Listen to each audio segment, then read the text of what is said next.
It goes without saying that one of my favourite royals is none other than the Princess Royal, Her Royal Highness Princess Anne. Told you before, I think she's absolutely fabulous, game for anything, and more importantly, says it as she sees, she speaks her mind, and you don't really waste your time with her. I like people like that, and particularly somebody in her position.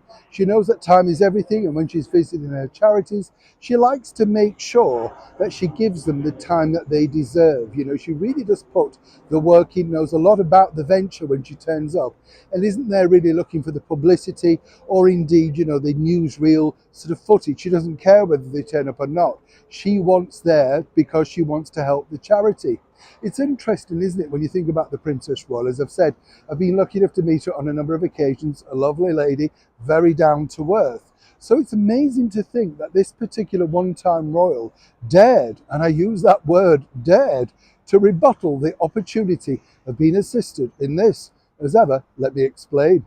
Hi, good morning. How are you? Nice to see you today. Yes, we're talking, of course, about, as I say, one of my favourite royals, the Princess Royal. I just like the fact that she's a no-nonsense sort of person.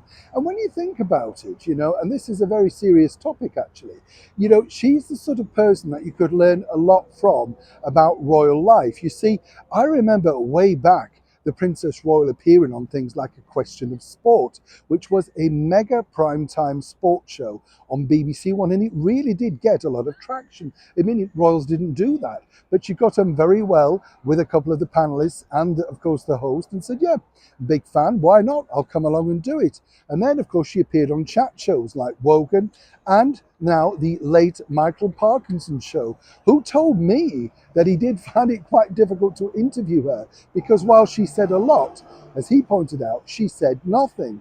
But, you were just kind of thrilled that she'd agreed to sit with you. Now, according to a very well-placed source, it was the Princess Royal who also reached out to the former actress Meghan Markle upon her entree into the British monarchy, as one can imagine. You see, the Princess Royal herself said, once you get attached to the media, then that could be problematic. And as we've said, she did various degrees of interviews. She's done sit-down, long interviews, which they're measured, exactly what she wants to say, etc. Now, according to that very well-placed source, you can imagine who that is, well, apparently Meghan really just didn't want to know, said, look, I've been in the media all my life, allegedly, and she knew how to handle it. This truly left the Princess Royal stunned because, as she pointed out, the British media are totally different. Not that we don't have tabloids, as Meghan pointed out, but really they work in a very different way, and they're mainly out to try and get a headline. I wouldn't say expose, but they're always looking for a headline.